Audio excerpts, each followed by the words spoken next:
Okay. We are live. I don't know what to do anymore. Metro stories.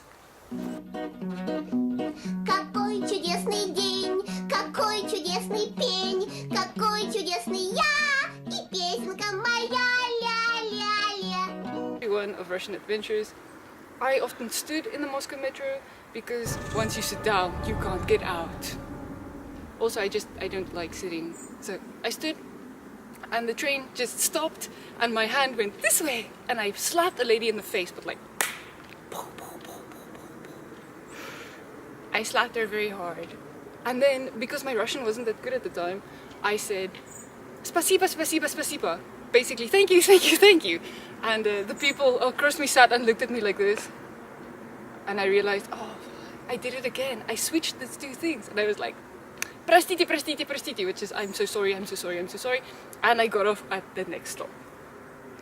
Second story. My then boyfriend in Russia wore a very nice cologne, but like it smells really, really good. And it doesn't smell like a nasty man's cologne, it smells just really good. It's a Calvin Klein something. I'll put a picture here. Where was I? I wore my boyfriend's cologne, which he asked me not to do. And he told me, I think the night before or that same morning, stop wearing my cologne, something bad will happen. I was like, what is Russian mafia? I was on the metro and I felt like a woman like pressed up behind me, like, and I thought, okay, the metro is full sometimes. It just happens. It gets really, really full and you can't help it. You just squish against other people and learn to live with it. It gets so cozy. Then I looked around and I realized it's actually not that full at all. So I thought, okay, weird, but still. And then I thought, oh yeah, I have a big tattoo on my back. Hey. And I've noticed, or I've realized, people like to touch my tattoo. I don't know why this happens, but I've gotten used to it. They just touch it, it's fine. I turn around and go, what are you doing? And they're like, hey, it's a tattoo. I'm like, okay. So I thought, and she was really like tracing the lines of my tattoo. And then I thought, oh my god, I'm wearing a black shirt, like a black button shirt. There's no way she knows where my tattoo is. But her head was still kind of pressed and she was stroking my back.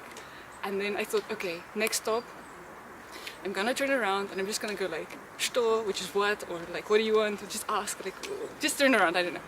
So this happened like, I thought this 3 times basically. So at the 3rd stop, I thought, now I'm gonna turn around. And I did, gorgeous girl, but she just got off.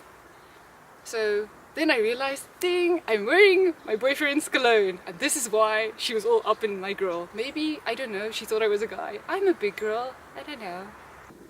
You may have noticed my location has changed.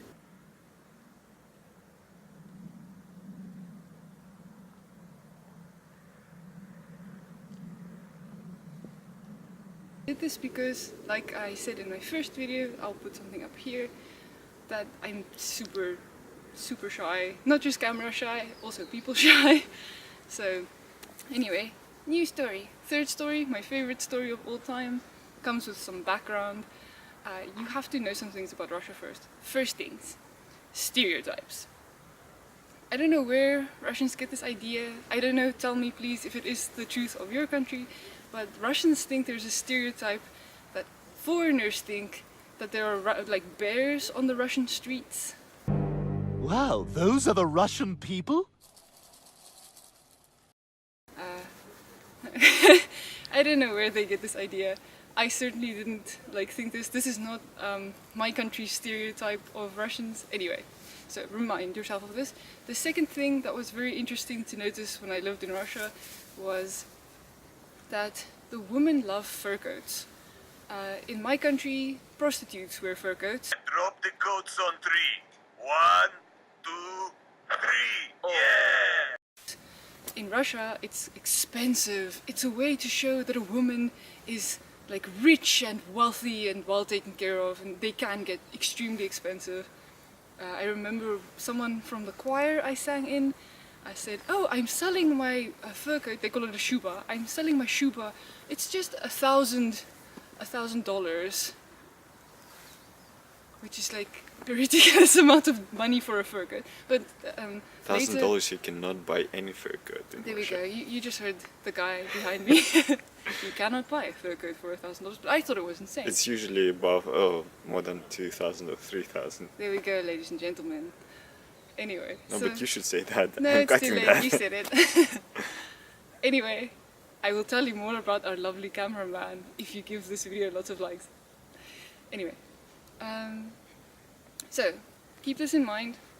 The girls love fur coats, and they smell bad, and that there are no bears on the Russian streets.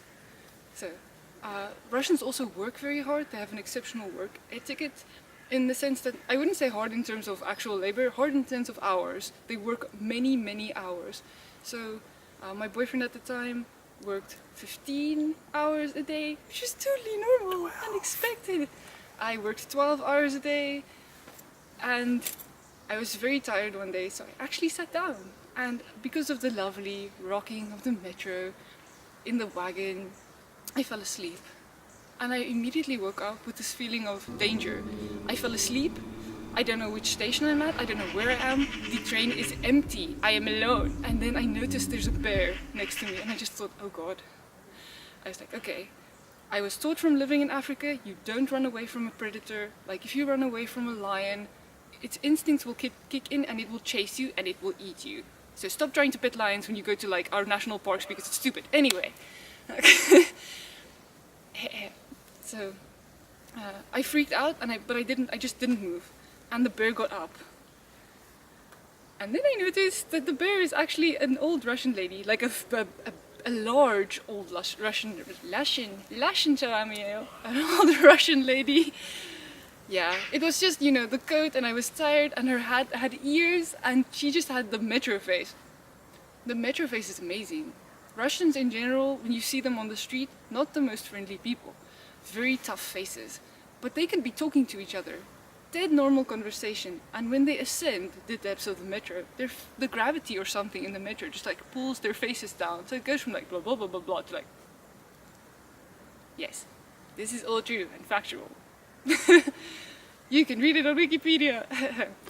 And last story, also fun. I was in the metro once.